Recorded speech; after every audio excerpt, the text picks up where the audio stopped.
Pulau Timor menjadi salah satu dari ratusan pulau di wilayah Provinsi Nusa Tenggara Timur dengan sebagian masyarakat tinggal di pesisir pulau. Seperti masyarakat di Obelo Kupang Tengah ini yang juga memanfaatkan wilayah bakau di sekitar desa untuk menjadi hewan buruan, yaitu kerang papak, salah satu jenis moluska dui cangkang yang hidup di lumpur sekitar wilayah hutan mangrove. Bentuk cangkangnya pipih dengan warna putih dengan cangkang yang halus.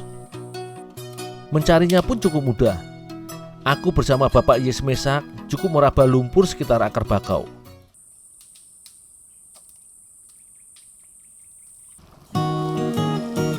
Kerang papak yang didapat dari kawasan bakau masih berlumpur. Perlu dicuci dahulu sebelum dimasak. Aku cukup menggosok bagian cangkang kerang dan dibilas dengan air bersih.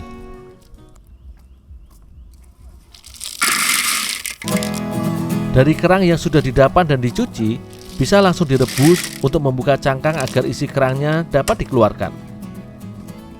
Kerang papak dimasak dalam kuali besar dengan sedikit air. Sekitar 30 menit, air sudah mendidih dan semua cangkang kerang sudah terbuka dan bisa diangkat. Kerang papak yang juga biasa disebut lokan ini merupakan sumber protein hewani yang kaya akan vitamin B12 atau kobalamin yang penting bagi kesehatan kardiovaskular. Selain itu, kerang ini juga merupakan sumber mineral yang dibutuhkan untuk menjaga sistem metabolisme tubuh.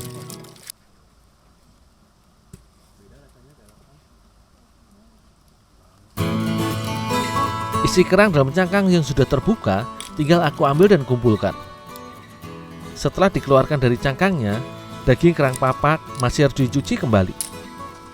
Tujuannya untuk mengeluarkan kotorannya serta membuang sisa lumpur yang masuk ke dalam cangkang kerang. Bagian dalam daging kerang digosok agar kotorannya terbuang. Semua daging kerang papak ini nantinya akan dimasak menjadi dua jenis masakan khas NTT, yaitu kerang masak kuah pedas serta kerang bakar daun lontar.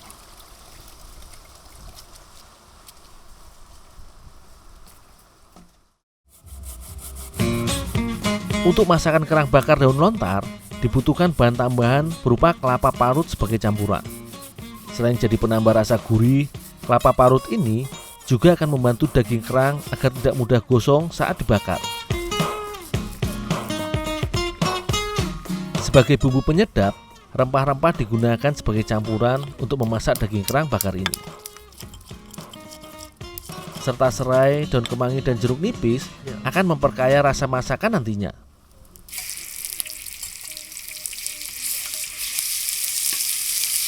Sebelum dimasak bersama kerang, bumbu yang sudah dihaluskan akan ditumis sebentar hingga harum. Jika bumbu sudah matang, maka tumisan ini langsung dicampurkan dan diaduk dengan kelapa yang sudah diparut. Setelah semua bumbu tercampur dengan parutan kelapa, maka daun kemangi dan daun bawang ikut dimasukkan.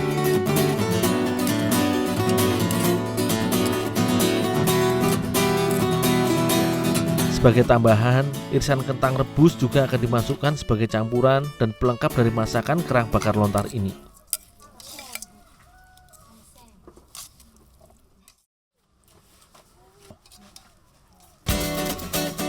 Daging kerang papak yang sudah kubersihkan selanjutnya dicampur dengan adonan bumbu kelapa parut dan kentang yang sudah bercampur dengan bumbu tumis.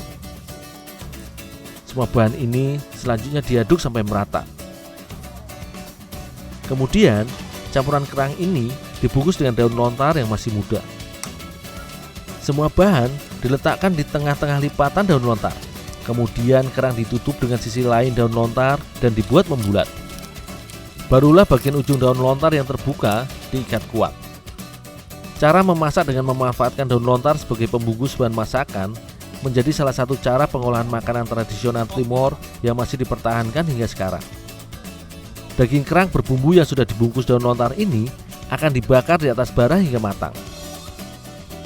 Kerang dibakar menggunakan panas dari bara bonggol buah lontar yang sudah dibakar. Bara api harus dijaga jangan sampai apinya menyala, karena bisa membuat daun lontarnya cepat hangus dan terbakar. Setelah dibolak-balik dan dibakar di atas bara selama 20 menit, kerang masak daun lontar ini sudah matang dan siap dinikmati.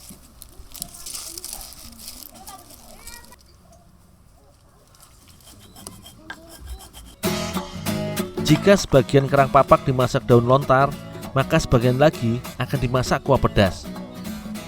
Bumbu kuah pedas berupa bawang merah dan bawang putih yang dihaluskan bersama lada.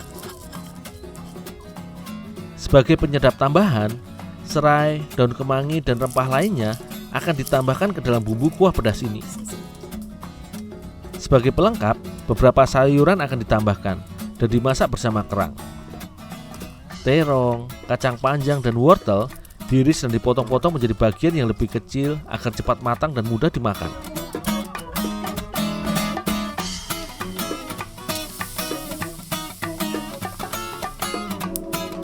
Untuk membuat kuah pedas kerang papak ini, semua bumbu halus dimasukkan ke dalam periuk tanah yang airnya sudah dipanaskan hingga mendidih.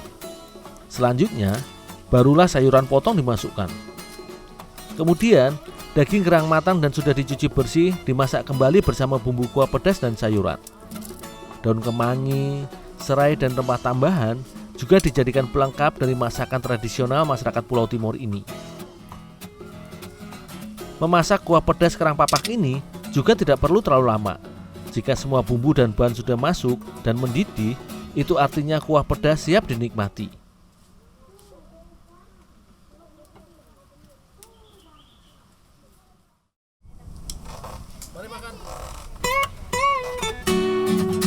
Kerang papak masak kuah pedas dan dibakar daun lontar ini menjadi salah satu alternatif olahan kerang yang kaya akan rempah.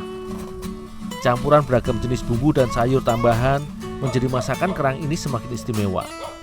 Rasa kuah pedas yang segar serta kerang bakar daun lontar dengan kelapa rempah berpadu sempurna dengan racikan bumbu sederhana.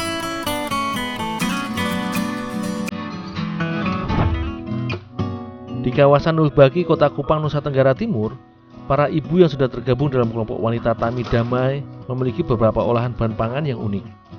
Salah satunya yaitu stik labu. Jika cemilan stik hanya terbuat dari tepung terigu saja, maka di sini stik renyah terbuat dengan campuran labu kuning. Labu kuning dikupas kulitnya dan dipotong menjadi beberapa bagian. Banyaknya labu kuning yang dibutuhkan disesuaikan dengan jumlah tepung yang digunakan untuk membuat stik labu ini. Labu kuning atau kukurbita kaya akan beta-karotin, vitamin A, vitamin C, dan E, serta mineral dan karbohidrat. Kandungan antioksidannya berguna untuk melindungi sel tubuh dari radikal bebas dan sel kanker. Jika dikonsumsi teratur dan porsi yang tepat, labu kuning juga baik menjadi bahan makanan penstabil gula darah. Labu yang sudah dikupas, selanjutnya dicuci bersih untuk menghilangkan sisa kotoran dan getah yang tersisa. Cukup dicuci dan digosok dengan tangan, labu sudah bersih dan siap diolah.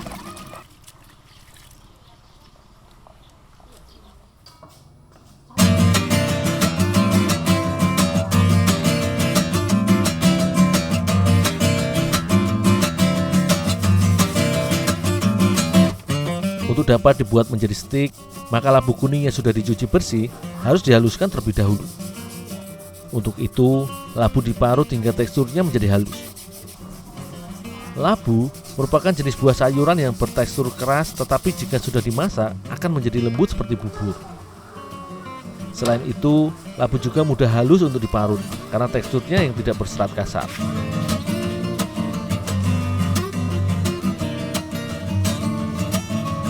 Labu yang sudah diparut halus ini selanjutnya bisa dibuat menjadi adonan stik dengan menambahkan beberapa bahan lainnya. Tepung terigu ditambahkan sedikit demi sedikit ke dalam parutan labu. Begitu pula mentega ditambahkan ke dalam adonan. Semua bahan ini diaduk dan diuleni hingga tercampur merata dan adonan menjadi kalis.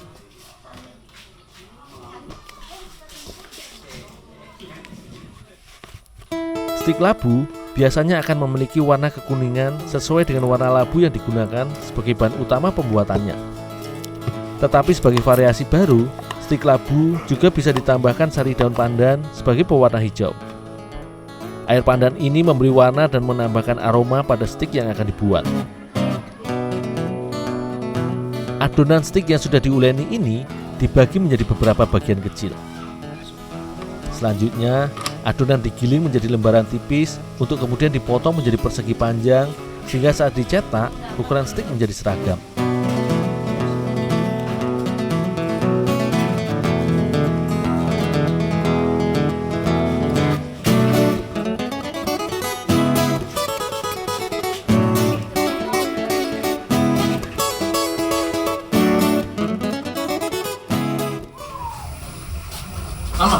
sudah jadi? Dulu bawa ini. Oh, iya Mama.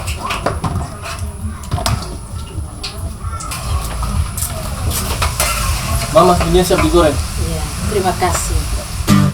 Semua bahan stik yang sudah dicetak dan dibentuk panjang-panjang langsung bisa digoreng. Adonan dimasukkan ke dalam minyak panas dan digoreng hingga garing dan kering.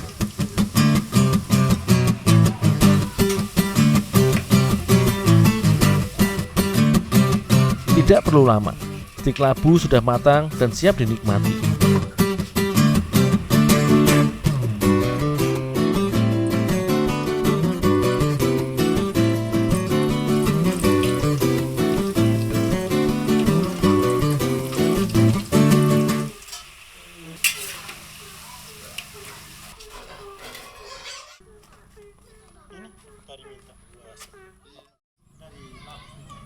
Berbagai cara pengolahan bahan pangan menjadi penambah ragam jenis makanan ringan khas Nusantara. Stik labu ini menjadi salah satu alternatif olahan untuk menikmati labu kuning. Rasa stik yang gurih dan renyah bisa dinikmati semua anggota keluarga di berbagai acara kumpul keluarga.